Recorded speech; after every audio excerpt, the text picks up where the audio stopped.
Welcome back, everybody, to a new episode of Humanity Rising. It's Friday again. It's special Friday because most of our people are in France at Chartres, where Jim is doing the retreat on the consciousness and science of water. But we're not standing still. We're continue do the good work, and we had a session planned with Peter Mary, who you all know. But unfortunately, Peter got sick today, and an hour ago or so, I got the privilege to host this session myself, which is very exciting because, of course, I also love all things science and consciousness, especially if they're weird. And as you know me from Ubiquity University and the ET Studies program and our partnership with Wyrd Education, it's just great to be here today with Jessica Bockler and Kirsty Allan. So the two of you, let's open this up and introduce you to our audience today, if you may. Great to be with you. Where are you joining us both from, if I start like this? The UK. I'm in near Yorkshire, actually. I'm quite near Broughton Sanctuary, the home of Wyrd. Oh, wow. And you, Jessica, where you joining us from? Yeah, I'm not so far from there. I'm joining from the UK as well. I'm on the west coast on the Wirral Peninsula. That's just west of Liverpool. So, just about an hour and a half from Broughton Sanctuary. Wonderful. Well, many of our people already know about the Science and Consciousness event, and this is a great opportunity to speak about this year's edition of it. I mean, it has been going on since 2021, I believe, and it's very closely weaved with the Ubiquity community, and it's unfortunate that Peter Mary can't be here today because he's kind of the main, I would say, person who really links these two worlds together. But maybe I can briefly introduce the two of you because you will be both actually speaking this year or presenting, being there as faculty at the event at Broughton Hall, at the retreat, at this community event. And what's very interesting about this year's event is that the theme is actually weird people. And I mean, for those who don't know why we say weird, we say weird not just because we want to write it in a funny way. We say it because there's actually a deeper meaning to this term weird that we should remember and understand, right? Maybe, Kirsty, you're nodding. Can you just explain to people who are new to this, like, what is this weird term and why do you write it in this weird way? Absolutely, yeah. I'm really privileged to be the research chief weirdo there at Wyrd, so it's always an honor to talk about it. So it's Wyrd, W-Y-R-D, and I can just hold up our little logo here. You get the idea. So we are a group of people who are really looking at how we can cultivate the science of interconnection. So to kind of rediscover reconnection, if you like. And the word weird, W-Y-R-D, it's taken from the old Anglo-Saxon word for the deep weave of fate. If you think of the Weird Sisters, for example, in folklore, that carries that same idea. And so it's about getting back to that as a kind of indigenous idea here in the West about the unseen, that which connects us all in an unseen capacity, the unmanifest through which we co-create our world. And so we're on a mission to reclaim that word as well. So the modern spelling, of it is kind of a corruption of it, where, the being interconnected, being in touch with nature, having these kind of capacities as a weirdo, if you like, became othered and something that was kind of seen as undesirable. So we're on a mission to re-enchant the world through Wyrd. That's why we're here today. So would it be fair to say that it is kind of a reclaiming of Western mysticism or deeper connection to nature and the liminal, all that good stuff? Yeah, absolutely. It's all of that. And it's what we're doing is we're linking these kind of the ancient esoteric sort of ideas, the natural indigenous spirituality of the land, and working with technology. So it's like, how do we bring these things together? So I have here a light, and I have done here something called a weirdoscope. And both of those are, they they work with random strings of data. So in a way, it's just the zeros and ones, those things that are intangible, we can't see. And then we have these kinds of interfaces. And so, for example, this light is kind of glowing. It's been changing different colors as I've been talking based on what's happening in that unseen realm of those ones and zeros. Does the Wyrd also stand for wired in that sense? Because you're also doing a lot of stuff with tech, or is that I not like part it. of the origin of the Well, word? I think it is Yeah. now. I think it's Yeah. definitely, Okay. emerging, right? Yeah, I'm and the just light gonna said, yeah. say a few words about you, and people are gonna be excited to learn more about you now. So, Kirsty, you're a psychologist and a consciousness researcher, and you say you focus on the innate natural magic of highly sensitive people, blending cutting-edge science with esoteric wisdom. And you have your own website where people can find out a lot more about your interesting work, and you're also a PhD candidate. And we'll be presenting at the Science and Consciousness event this October. And you're part of this Wyrd collective or Wyrd team, right? It's like a community, isn't Yeah. that right? Of people who are connecting around what you just described. Okay. Yes, absolutely. And maybe we're just going to go to Jessica because she's been listening patiently to us. So let's bring Jessica in to get this conversation started. So, Jessica, thank you for being with us. And Jessica, what is your connection to what we just spoke about with this weirdness, or reclaiming this, this birthright or this natural ability of people that are waking up right now in our culture to more than just the Western mindset of object, subject, reality, and that's it?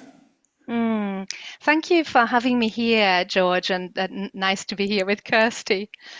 We go back a little while. Yes, so if I were to describe how I interconnect with this community and with this sense of the weird, it's to say that I'm on a mission to help us understand what it means if once we've reclaimed our sense of interconnectedness, our sense of an expanded consciousness and an understanding that we are actually deeply embedded and entangled and interwoven with nature at large and with these deeper fields of consciousness. Once we understand that and we've reclaimed that, what does that mean for our daily living, for how we show up in the world, how what kinds of projects we make happen, and how we might change how we do our work, and in many different fields. So I work in an organization called the Alef Trust. We are a higher education provider, but we also run research projects, and we run community projects, and we have communities of practice where lots of people are joining us. They all believe in interconnectedness. They've had experiences of interconnectedness and a deeper sense of being embedded in these deeper fields, this deeper field of consciousness.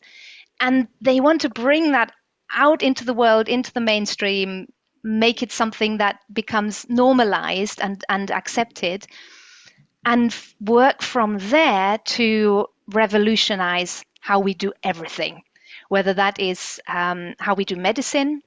So understanding medicine as something that is right now very compartmentalized and needs to be much more integrated and holistic, or whether that's how we do education. Again, there's a lot of fragmentation in the field of education, and we look at how can you approach education from a more integrative, holistic perspective, or whether that's in places like politics or finance or journalism.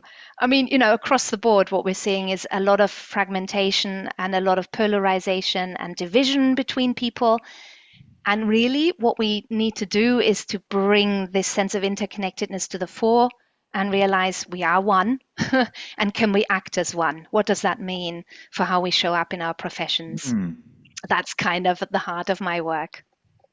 Yeah, I think it would be good for people to know that you have a very interdisciplinary background, right? From what I can see, you are trained in acting and kind of performance arts, community arts, Liverpool Institute of Performing Arts, but you also did a PhD, right, in transpersonal psychology at the John Moores University in UK.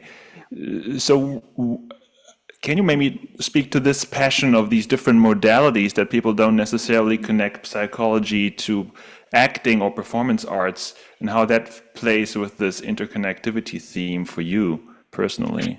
Sure thing. And it's been a long professional journey. And I have had a long-standing interest in consciousness studies and in, ideas of the weird, the uncanny. I mean, going back to my childhood, I knew of the works of Rupert Sheldrake and morphogenetic fields long before I learned about this stuff through formal education, because my father was deeply immersed in studying this stuff, and he was sharing bedtime stories from drawing from Rupert's books. I was a kid, maybe 7, 8 years Wow. old. Yeah, so I've known of morphogenetic fields from when I was a little girl. But so that interest of consciousness studies has been with me for many decades. But I love creativity. I love the performing arts. I think the arts are a fantastic vehicle for opening up our minds and getting in touch with material that we might call unconscious or subliminal. So, when you're working with and through the body, accessing the imagination. I work in depth psychological ways these days, so we can get in touch with material that we would, say is more subconscious or, subliminal. I went into performing arts having a love for theatre. I grew up being part of a drama group in school, and then decided I wanted to go into acting. I was actually at the time studying philosophy and literature and linguistics in Germany. I'm from Germany originally.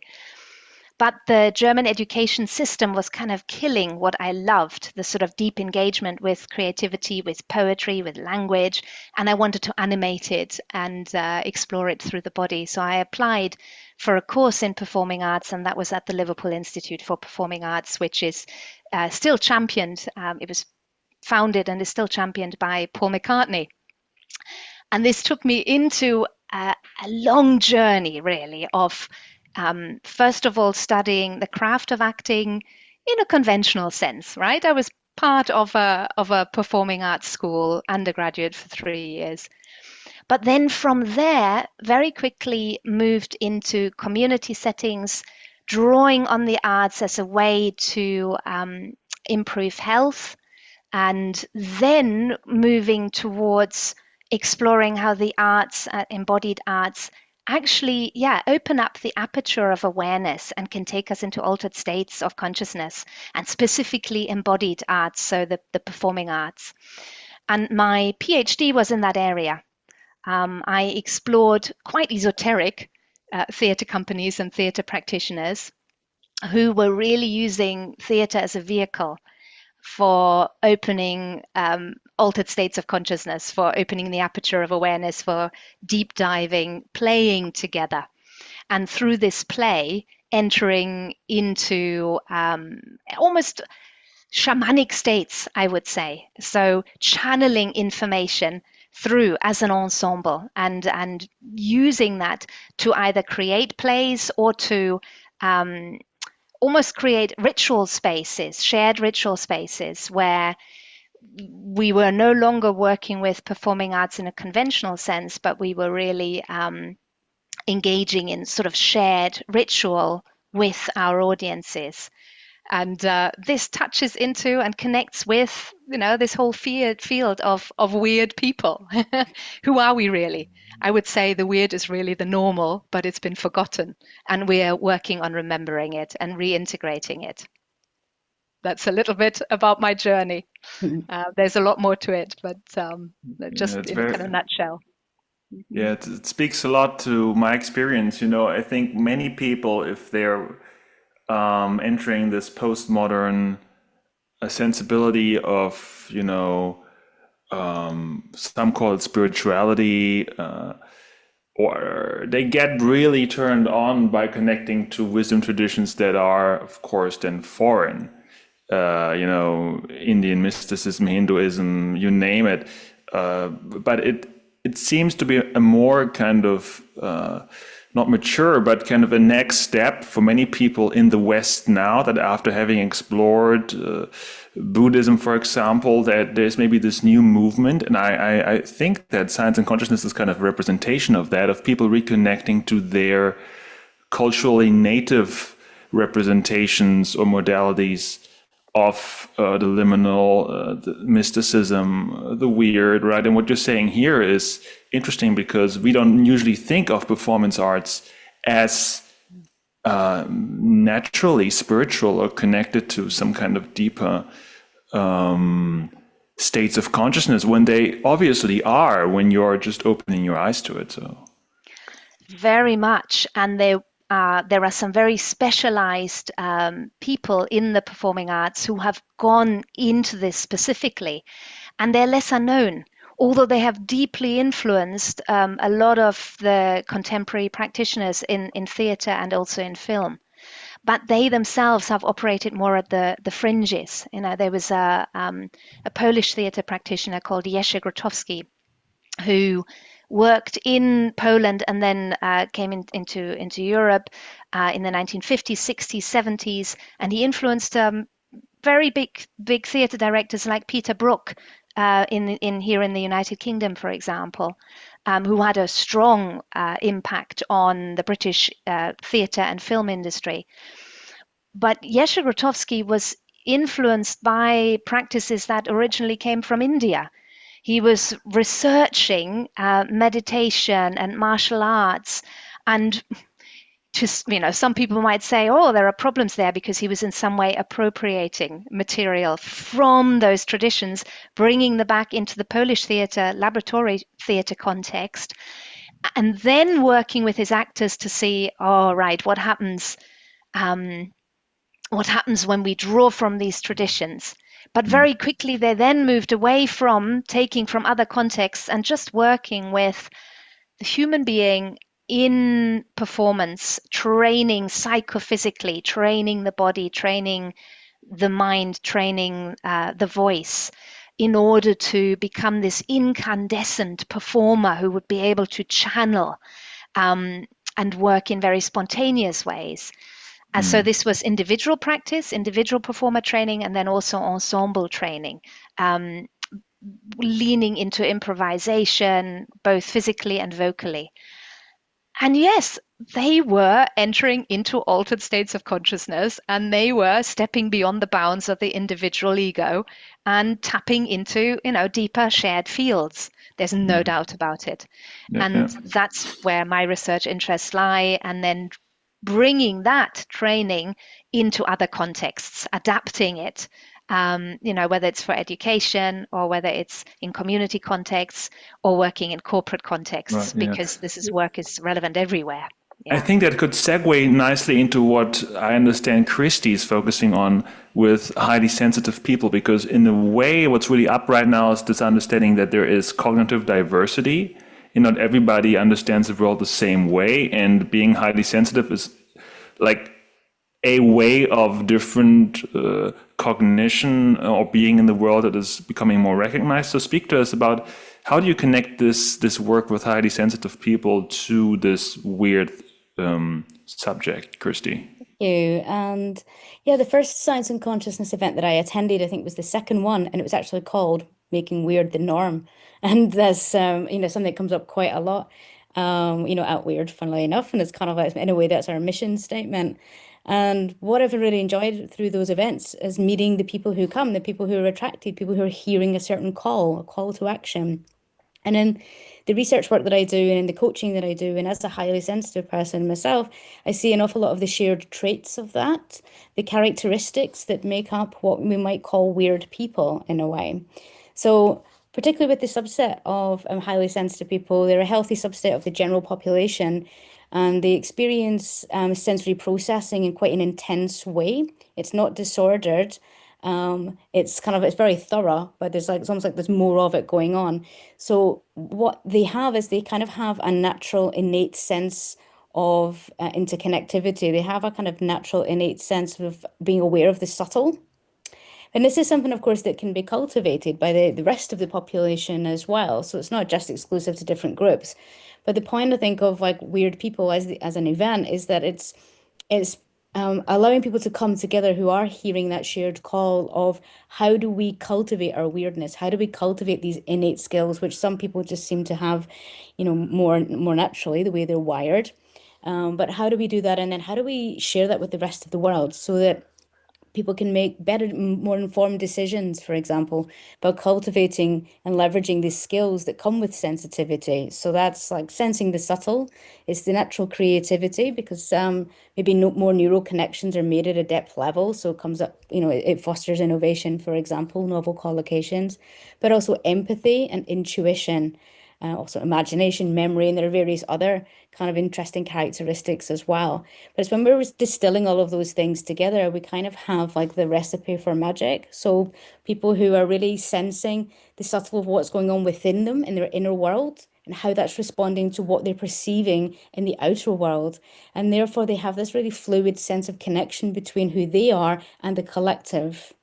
And so it kind of makes sense that they would have perhaps an enhanced sense of empathy generally, or more of an intuitive response to what is needed and desired among the collective as well. I believe from the standpoint of a sensitive person and also through research that and working with many people that I do, I really believe as well that sensitive people and those who cultivate their sensitivity, i.e., those who are kind of getting in with the weird, are the natural trend predictors. They're the ones that are kind of having, a kind of more of like almost like a soft focus of a wider landscape of what's going on around them. So what's coming over the horizon, for example, what's changing in the weather, what's changing in the collective atmosphere, and being able to respond appropriately to that. But what we need to do is to help these people self-empower so they can act on that agency. I think that ties in really beautifully with Jessica's role about, right, how do we then take these insights? How can we use like maybe these, these weirdos, how can we work with them as a lens, almost like a lens for people who've got these characteristics which are magnified, and then take what we understand and say, okay, great. How can we help our leaders become a bit more sensitive to what's going on? How can we help them sense the subtle shifts? How can we get them to listen to that kind of inner voice? How can we help them find that stillness in which is the optimal place to operate rather than being in kind of fight or flight mode? And all of these things. So it's a bit like kind of cultivating this sense of a bit of a sensitive revolution, if you like, because there's this innate magic, which I think that's what our kind of ancestral shamans, our natural wise folk, our natural healers in the community have been disenfranchised over years because we now live in artificial cycles and we live quite separately with all of these kind of structures and houses. And then we come in and it's dark and we put on a light and then we're kind of disrupting the cycles again and again. And this is on an individual basis, but it extends out towards the collective as well. And so sensitive people who would naturally work with what is natural are disenfranchised. So it's about reconnecting all of that so that they can step forward and step up into the roles that they can play in a new kind of flourishing where empathy, curiosity, intuition, imagination are at the forefront of change as opposed to fear. And that's really the kind of proposition. I have a bit of an arts background myself. I was at the forefront of the burlesque movement for anybody who wants to look that one up. And I really understand everything Jessica's saying, that there is something about taking that kind of inner world and wanting to self-express, not because it's necessarily just who you are on the inside, but because there's a felt resonance that there's a need in the collective for something to be talked about, to bring something out and into the light, to bring it under a spotlight, if you like, so that it can be seen and it can be discussed, such as gender politics, which is obviously, what came about through the burlesque movement. And yeah, so that's where I would see all of that going. And I'd take the moment as well just to thank Jessica immensely, because what she didn't say there was that, yes, we go back sometime, but that's because I was a student of Jessica's at Alef Trust, and she absolutely inspired me to be where I am today through a guided meditation before we started a session on self-inquiry, and I've never looked back. Wonderful. And you both will be at this event at Broughton Sanctuary, Yorkshire, UK. I'm just going to really briefly share the website because it's such a beautiful It's a beautiful place. Give me a second here to make this do this properly. I don't know. So, Christy, have you been to several of these events Yes. or just to one? No, I've been to the past three, so this will be my Yeah. fourth. So I think it marks the fifth of Hmm. its kind. And Yeah. Weird People, I'm proud to say, it was actually my suggestion when it was discussed, when it was said, what's the next Oh, topic going to be? And I went, people, people. Always bring it back yes. to the people. I really agree with Yeah. this Rupert Sheldrake quote I use in every presentation, which is that all science should start with the natural experience of what, lived experience of people. And I think, ultimately that's what it's about. And that's what it has to come back to, this kind of re-enchantment with our own spirituality, with each other, and therefore fostering reconnection and seeing what we can really do from that space, that space of deep interconnectivity.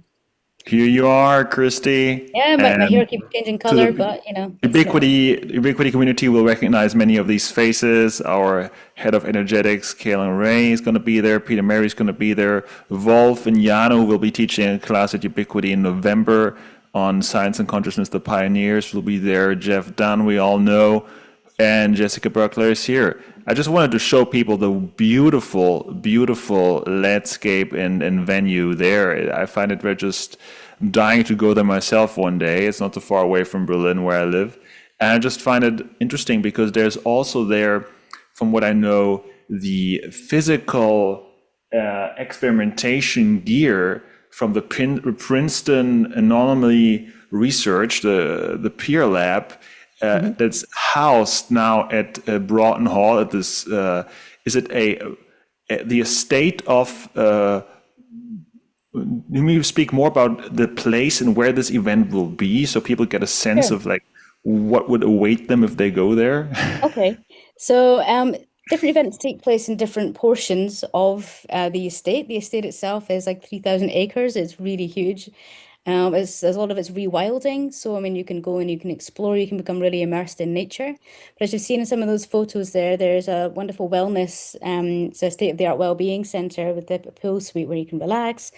A lot of the talks and presentations are in this building, which is third along in the top row. This is Avalon. This is a wellbeing center on your top row, and the presentations will actually take place in there. And it's the whole, I mean, the whole venue, if you like, the whole estate is just the perfect cradle in which to support the aims and hopes for these events and for all other kinds of healing events as well. It's perfect because it supports people's desire to retreat so that they can relax, that they can kind of have a bit of a personal reset. They can allow for moments of things like synchronicity to unfold and being in that stillness. And yet, because it attracts so many like-minded people, there's a really vibrant energy to what's being shared and what's being generated. And I know that I'm not the only one, that each time I go there, there is this generative feel of you just stay still long enough and you're going to turn around and you're going to see exactly the person you need to meet. You just stay still long enough over there, and then you're going to, get up to leave. And as you walk out, the opportunity will meet you. And we've all found that there it is. It seems to be a home that fosters synchronicity, deep interconnectivity. And do you already know if you will be doing a workshop or a keynote this year?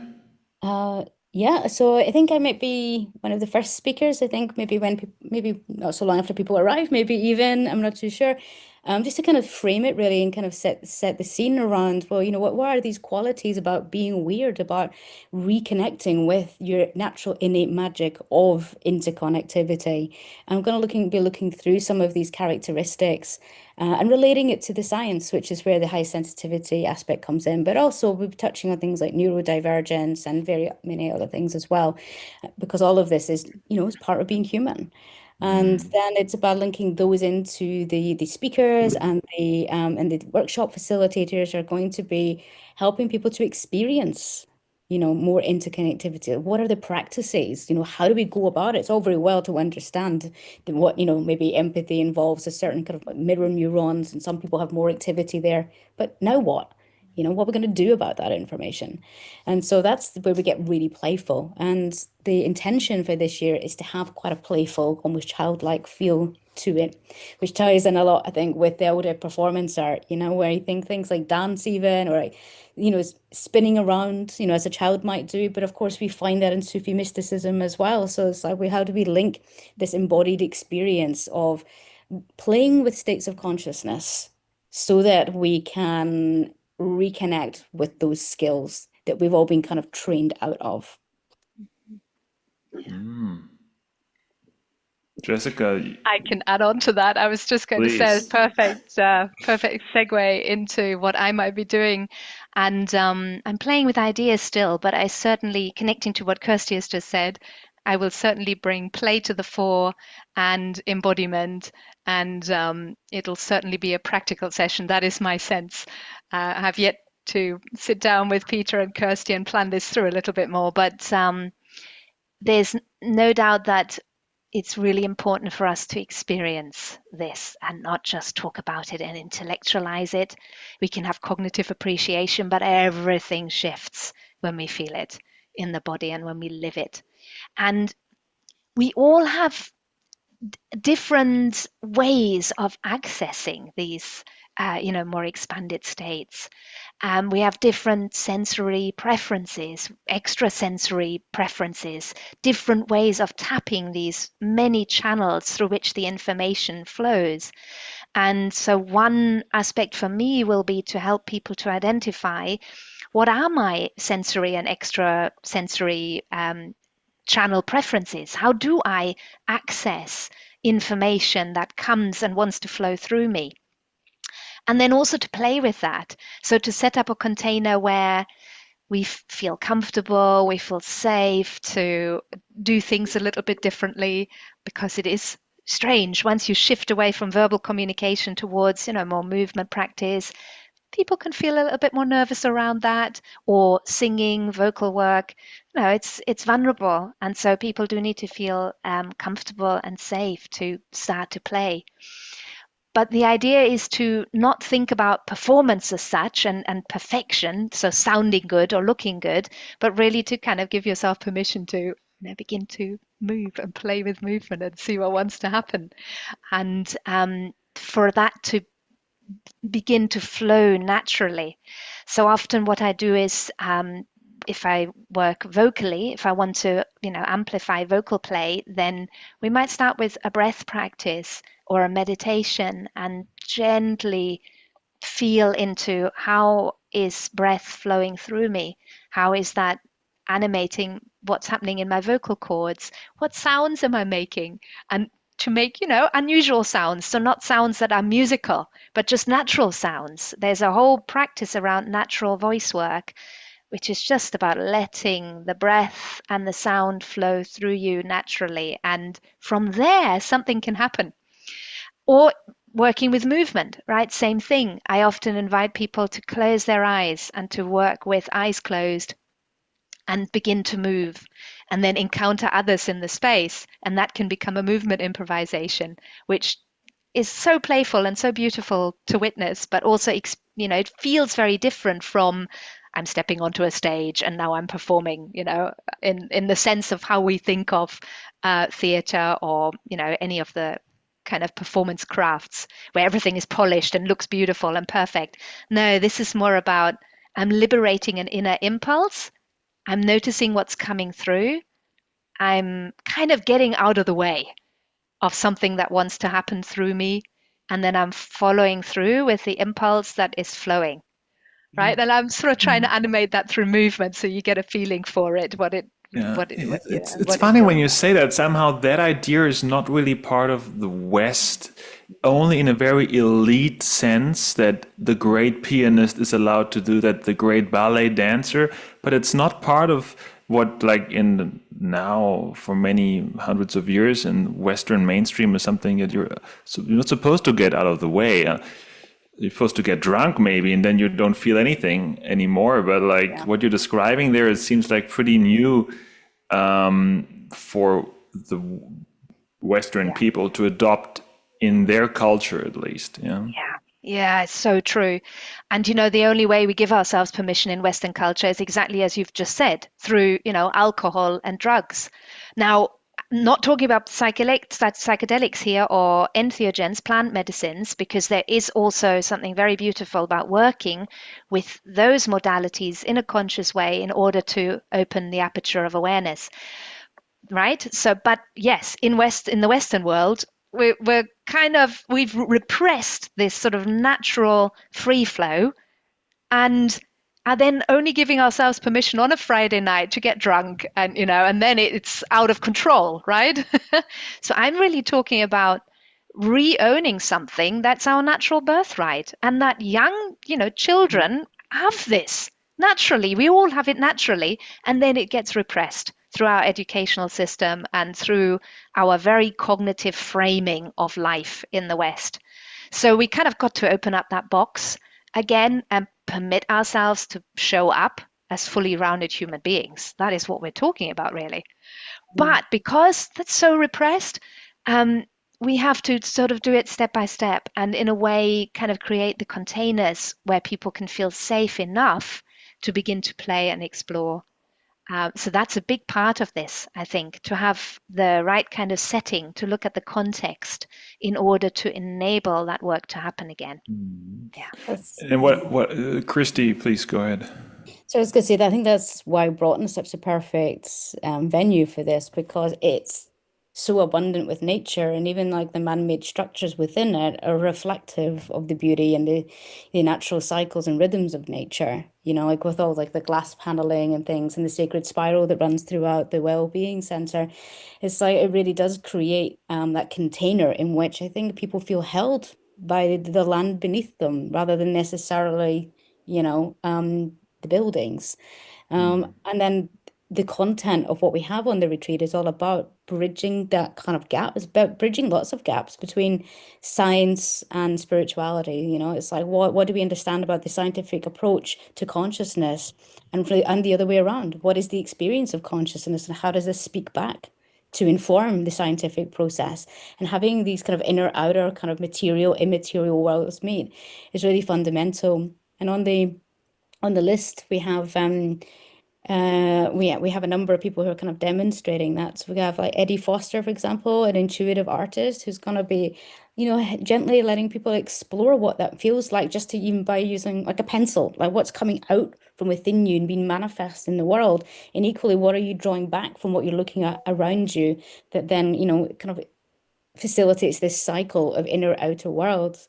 And then in contrast, we have Teresa Bullard-White, she's a quantum physicist, so she's going to be speaking from that angle, but also about how that is woven in fundamentally with our experience of magic. And then, of course, we have many other speakers as well. And we have Sheila Price Brooks. She's going to be talking more from like the dream world point of view, about where, what happens in the dream world and in between in these liminal states. And of course, we have Team Wyrd, and we have everything. You asked about the pair materials and Wyrd, yeah. So they're on a kind of permanent loan, if you like, from the ICRL, which is run by Jeff Dunn. And what we have there is another way, yet another way, for people to experience this kind of inner outer world interaction by coming along and playing with the kit that was, developed for scientific inquiry, but of course is now like bridging that gap where people need to see something tangible. They can see a material outcome. They can see, these little balls dropping, or they can see a line moving, or they can see a light flashing now, and all of these things. So it's really about like, let's play, let's get together, let's be weird, let's be really weird, like really, and let's play and explore all of these extraordinary capacities of being human that we don't normally get to do. Yeah, thank you. Well, there's a question by Bridget Wolf in the chat, because you were mentioning the land where this takes place, and she's asking, I'm wondering if you are familiar with deep ecology. John C., Joanna Macy, Thinking Like a Mountain, a book. So that's a question from the chat, if that's something, this question of ecology, I guess, how that plugs into the weird factor. Is that something that resonates with you guys? Very much. And I can respond to that, and then Kirsty, feel free to interweave, of course. I love Joanna Macy's work, and I'm aware that she's she's hospice, she's in hospice, right? And so maybe we could just hold that in awareness for a moment, actually. Beautiful soul, and passing from this life to another, perhaps. Her work and this entire field of deep ecology completely and utterly interweaves and intersects with what we're talking about, because really, the human being is not separate from nature at large. We are nature.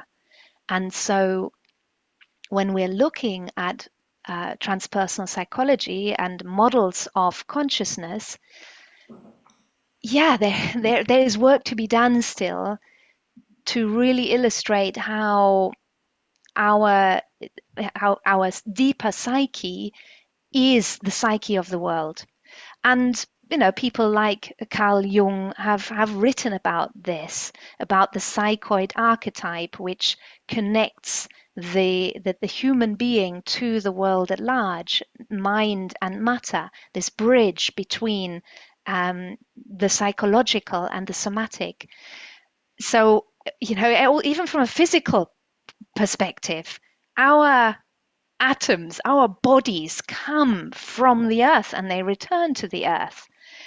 And our minds are not separate from, everything else. They're not sort of floating somewhere out there, but there is a deep interconnectedness an entanglement, if you will.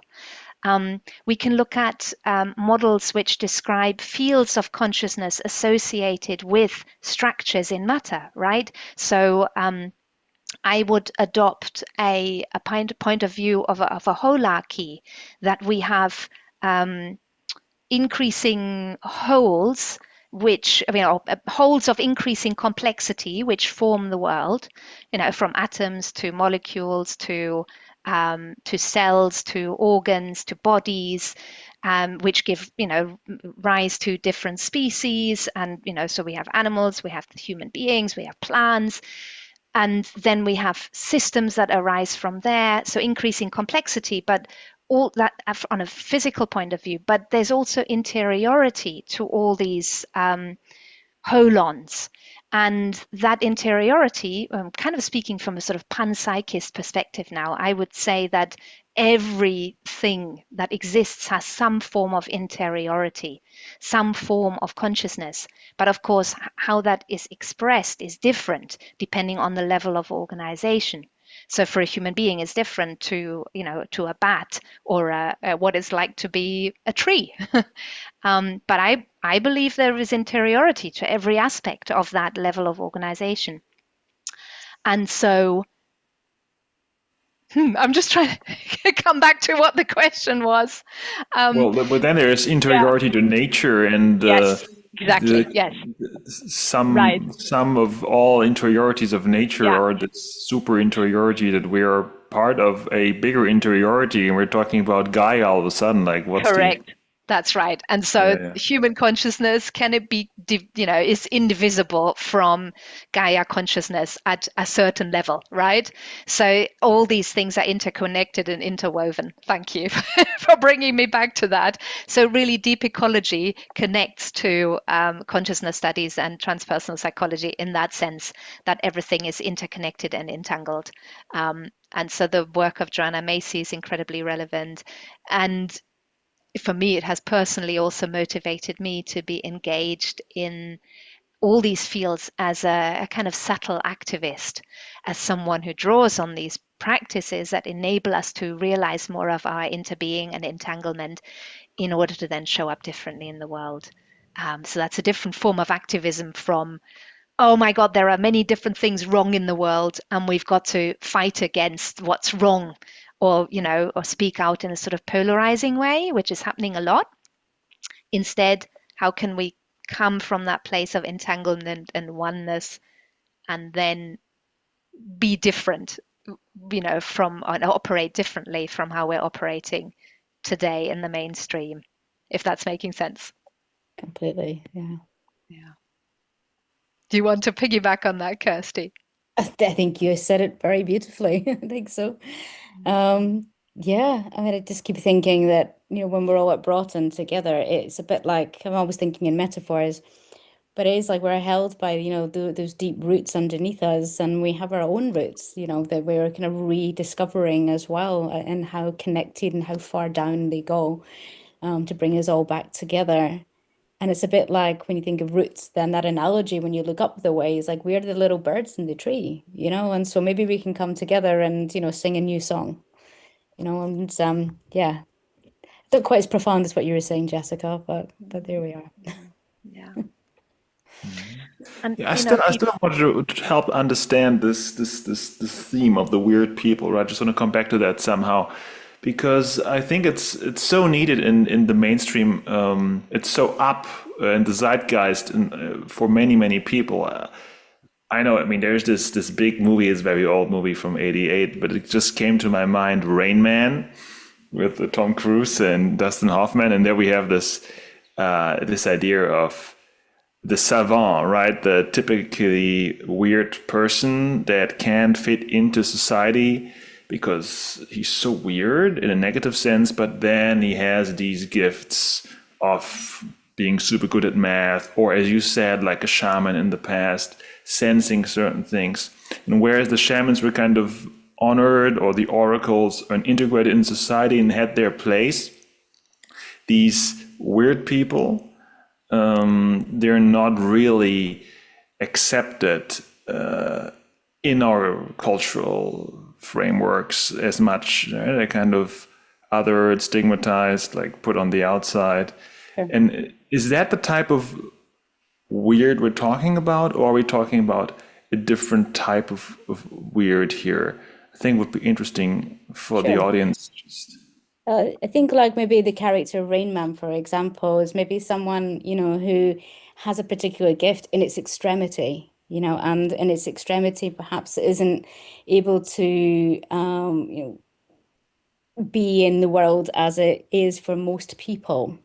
So I think when we talk about weird, we're talking about weird people making weird the norm. It's about cultivating what is kind of like your everyday weird, if you like, and tapping into what your personal talents and skills are, and how can you make the most of those, and bring them all into alignment as well. So you might say, someone has an amazing capacity for their imagination, but maybe if they only live in their imagination, that's maybe we lose them.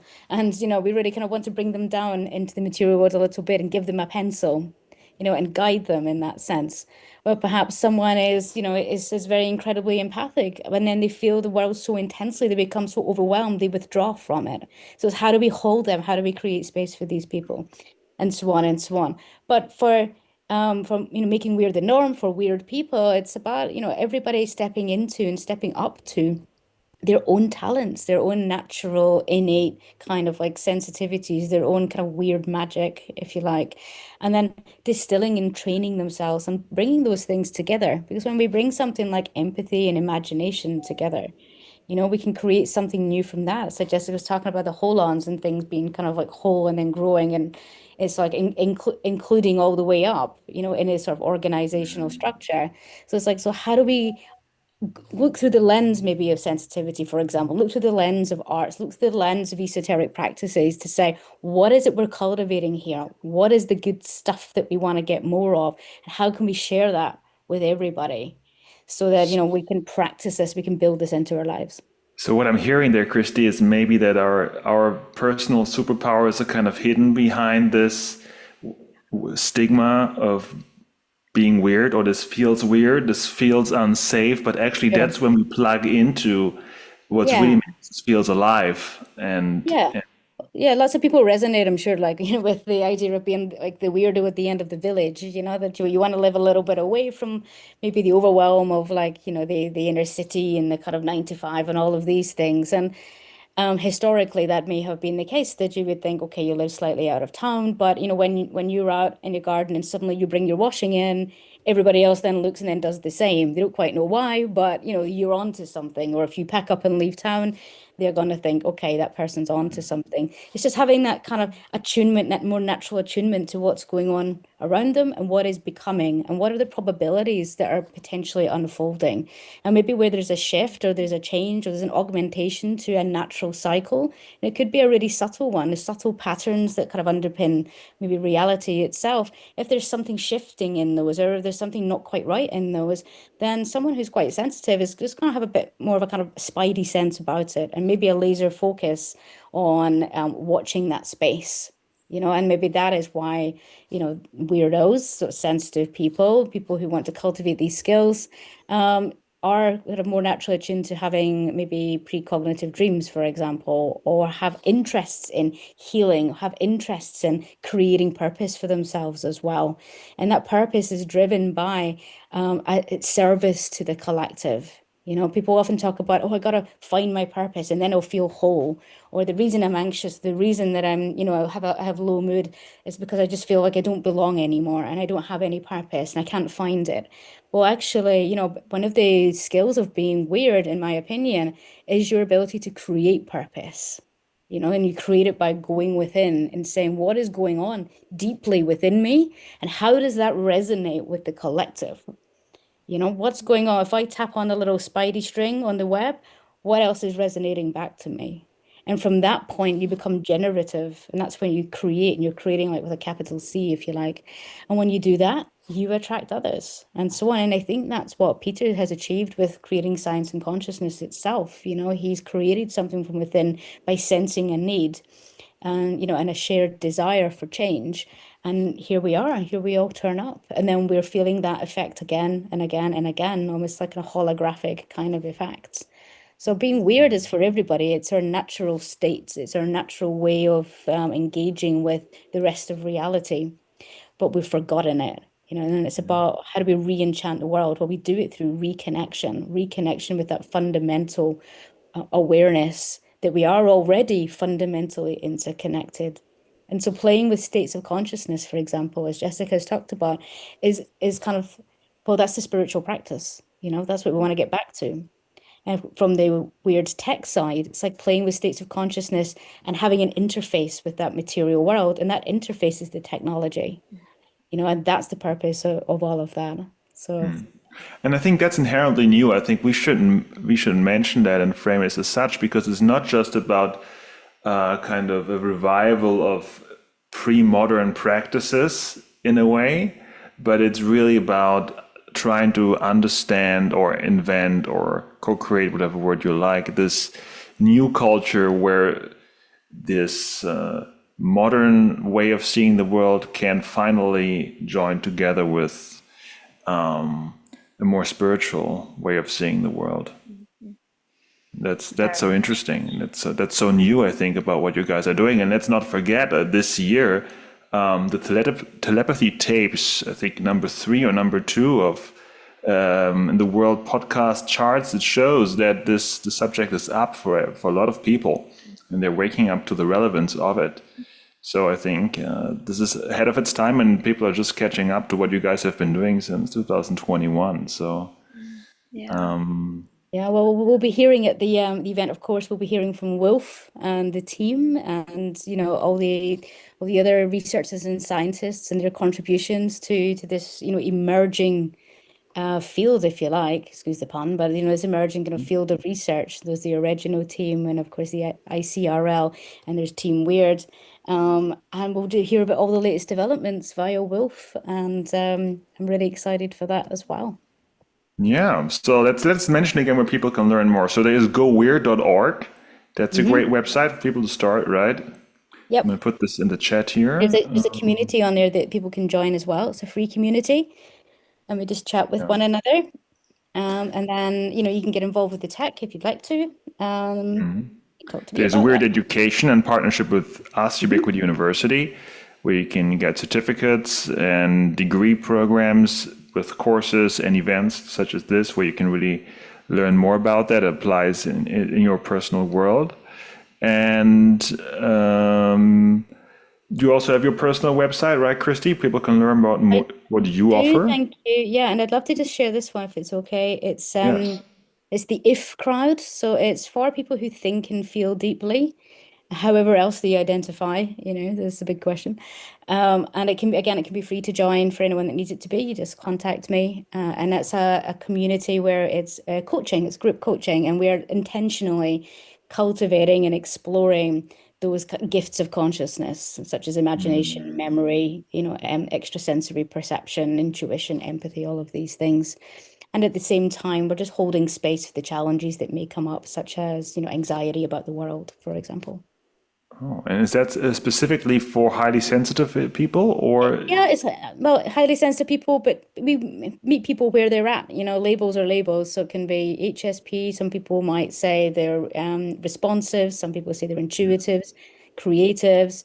Neurodivergence comes up. They're Cognitive styles, being on the yeah, spectrum, not being whatever. on the Yeah, spectrum. we've It's got funny lots how of these terms all just yeah, and they're just labels, right? So it's like we wouldn't want to yeah. say it's this and not that. It's like if people think that they feel like they think and feel deeply and are called by this message, then get aboard. What are you waiting for? That's the point of it.